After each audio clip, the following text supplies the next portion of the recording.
Capítulo 366 Corrida contra o tempo. Olhando para o estranho portal que surgiu próximo ao rapaz, Boris franziu a testa, pousando no grande galho, ao mesmo tempo que apertava sua lança com firmeza. É melhor explicar a situação de Irma antes que o homem pudesse terminar de falar. Seus olhos ficaram arregalados ao ver a cena diante dele. De dentro do estranho portal, uma mão, delicada e branca como a neve, surgiu. Então aos poucos, o resto do corpo foi saindo. Logo, uma linda mulher, com cabelos e olhos negros e um corpo curvilíneo e voluptuoso, saiu completamente, pousando sobre o galho da árvore gigante. O capitão não conseguia acreditar em seus olhos, de onde aquela mulher surgiu. Ao observar com mais cuidado, o sujeito alto a reconheceu, era subtenente do batalhão 0, Teodora. Você, disse, encarando o jovem tenente, ainda em perplexidade. Fernando ignorou o sujeito, então olhou para a mulher, que mantinha os olhos fixos nele próprio. Bom trabalho, disse, com uma voz calma. Teodora sorriu, erguendo o punho direito e colocando-o à frente do peito esquerdo ao mesmo tempo que se ajoelhava. É uma honra para essa subordinada ser útil ao seu mestre, disse, abaixando a cabeça. O jovem tenente ergueu a mão direita, aproximando-a e tocando o ombro de sua subordinada. Fico feliz que esteja bem. A mulher tremeu levemente ao toque de seu líder, então levantou seu rosto, olhando nos olhos e sorrindo de forma fluorescente. Era uma demonstração genuína e brilhante de felicidade. Era tão resplandecente que Fernando não conseguiu evitar de dar um passo para trás, mas ao se recompor, sorriu também. O sentimento de ver alguém próximo retornar vivo e bem era algo gratificante, ao mesmo tempo que tirava um certo pesar de seu peito. Quanto aos outros, Teodora disse, seu sorriso diminuindo um pouco. Não se preocupe, eu já meio que entendi, disse o jovem, com um olhar calmo. Quando pegou o anel de aprisionamento e inseriu seu mana, sentiu a presença dos seus companheiros. Agora era hora de analisar a situação no espaço interno do anel, por isso, Fernando começou a focar sua mente no objeto. Normalmente, ele evitava a todo custo ver o que Bracas fazia dentro. Não era como se não estivesse curioso, mas sentiu que sua saúde mental seria mais preservada assim. No entanto, com a situação atual, não pôde deixar de verificar. Quando olhou o espaço interno do anel, sua mente tremeu. Você finalmente chegou, mestre. Eu queria cumprimentá-lo antes, mas ao saber que o senhor estava perto, a medusa quis ser a primeira a falar com o senhor. Uma voz idosa disse dentro. Ao mesmo tempo, Fernando viu uma gigantesca criatura, com um grande olho, tentáculos e pele amarelada escura. Ela ocupava boa parte de uma das 5 celas. Cada uma tinha cerca de 6 metros cúbicos. Este é o Bracas? Pensou, assustado.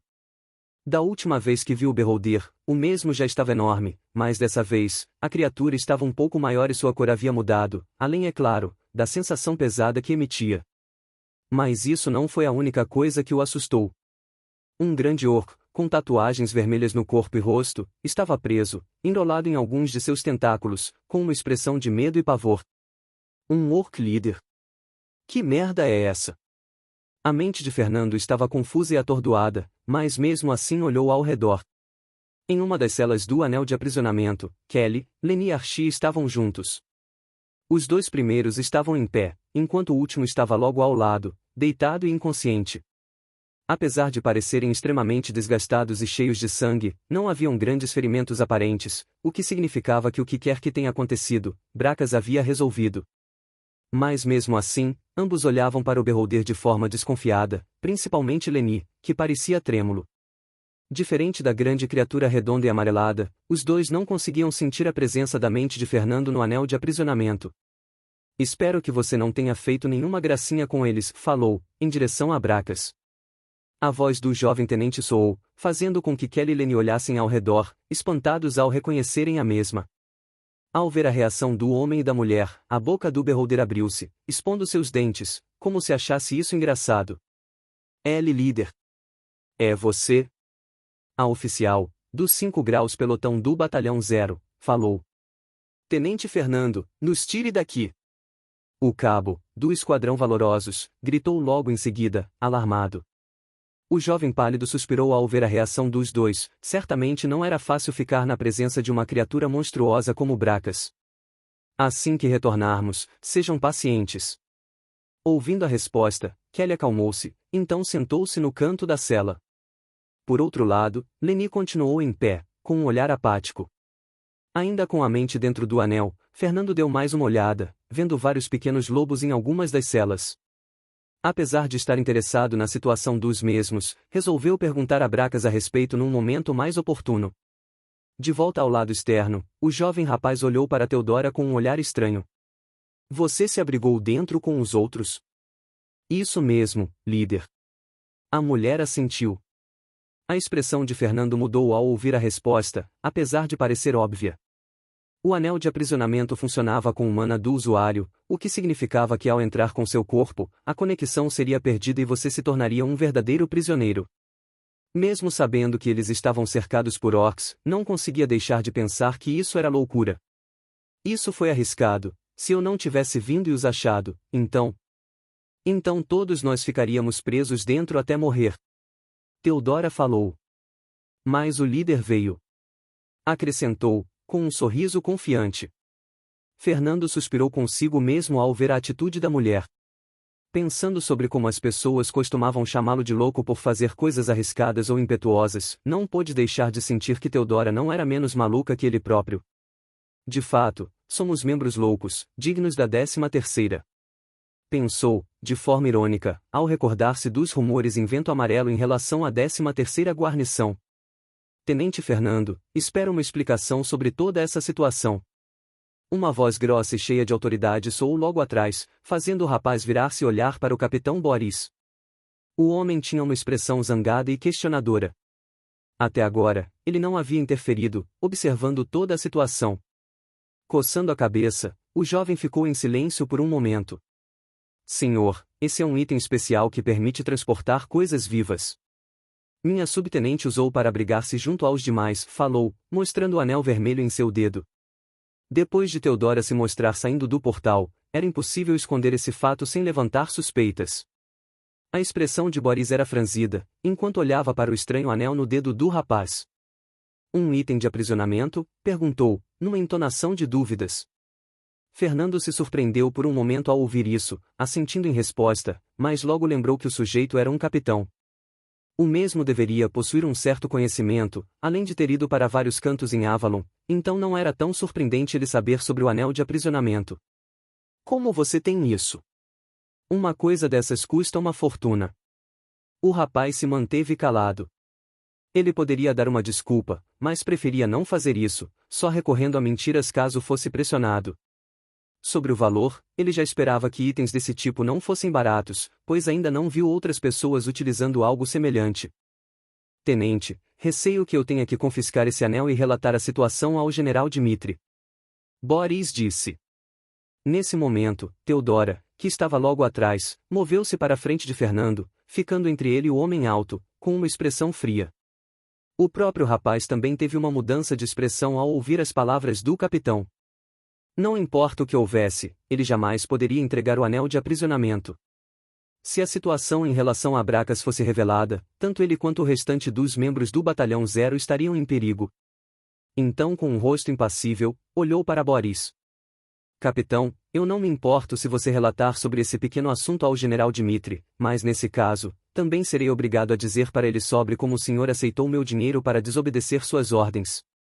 Ouvindo o que o jovem tenente disse, a cor do rosto de Boris mudou, ficando levemente pálida. Você, falou, com alguma hesitação. Como um capitão conhecido pela sua boa conduta e rigor, se algo assim chegasse aos ouvidos de Dmitri e seus homens, sua reputação seria fortemente atingida. Além disso, o general não depositaria a mesma confiança nele. Após ele e sua cavalaria serem transferidos para o comando do velho homem, que utiliza magias de raio, ele viu nisso uma oportunidade de aumentar suas conquistas e reputação.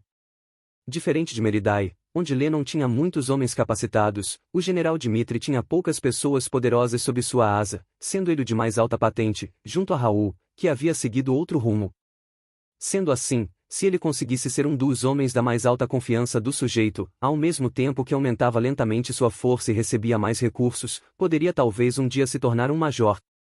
No entanto, todos seus planos iriam por água abaixo se o assunto dele aceitar suborno para descumprir uma ordem direta chegasse aos ouvidos do general. Vendo a atitude do homem, Fernando sorriu consigo mesmo. Que tal isso, capitão? Você fica em silêncio sobre o que viu hoje e o assunto sobre a moeda de ouro nunca terá existido. Boris ficou perplexo com a proposta do jovem tenente, não podendo deixar de pensar sobre como o rapaz era atrevido. No entanto, no fim, resignou-se, afinal, ele havia aceitado o suborno em primeiro lugar. Muito bem. Esse assunto morre aqui. No entanto, se eu suspeitar que há algo de errado com esse seu item, as coisas não terminarão bem para você, mesmo que eu seja punido no fim, falou, numa entonação de aviso. Fernando assentiu de forma relaxada. Teodora, por outro lado, estava sem palavras ao ver todo o desenrolar da situação. Seu jovem líder havia dobrado alguém de maior patente com algumas poucas palavras. A mulher não conseguiu evitar de sorrir, de forma admirada. Após acertar a situação, entender o que havia acontecido e resolver tudo o que precisava, Fernando havia pedido que Teodora retornasse ao anel de aprisionamento. Até que retornassem, ela precisaria permanecer escondida com os outros. Seria difícil explicar para Dmitri e os generais como a mulher havia sobrevivido por tanto tempo na região com os orcs fervilhando por todo lugar. No fim, Boris pegou Fernando, voltando a voar e se distanciando do campo de batalha. No acampamento dos orcs, a batalha continuava intensa, com baixas começando a se tornar mais frequentes entre os capitães. Muitos dos que estavam lutando no solo tinham que procurar cobertura em um aliado ou voar e recuar para utilizar poções, tanto de cura quanto de mana. Mesmo os majores estavam começando a sentir dificuldades de se defender contra a enxurrada de ataques, com seu mana caindo de forma assustadoramente rápida, forçando-os a poluir seu mana com poções uma após a outra. A situação só piorava toda vez que um orc líder aparecia. Ao mesmo tempo, por mais que pilhas e pilhas de corpos de orcs estivessem se formando, as patrulhas estavam retornando uma após a outra, fazendo com que os números inimigos não estivessem diminuindo muito. Dos cerca de 25.000 orcs iniciais, mais de 4.000 haviam sido abatidos pelos poderosos ataques dos majores e capitães, principalmente os proficientes em magias de larga escala, porém, mais de 1.000 haviam retornado ao acampamento, e mesmo que não retornassem, a pressão sobre o grupo não diminuiria, pois ainda haviam mais de 20.000. Nesse ponto, todos sabiam que logo chegariam ao limite. Se a batalha não acabasse em breve, eles poderiam acabar sendo subjugados pelos números. Por mais que houvesse tantos majores nessa operação, não era fácil atacar, enquanto tinha que se defender de milhares de ataques. Acima do céu, Wayne, Zado, Erin, Dmitri e os dois generais, de legiões menores, estavam reunidos, enquanto olhavam para o Orc Lord. Assim como os majores e capitães já haviam entendido que não tinham muito tempo, eles também já sabiam disso.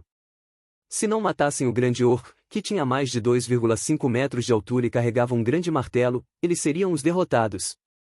Sem dizer uma palavra, Wayne ergueu o braço, abaixando logo em seguida, então dezenas de lanças desceram em direção ao Orc Lord.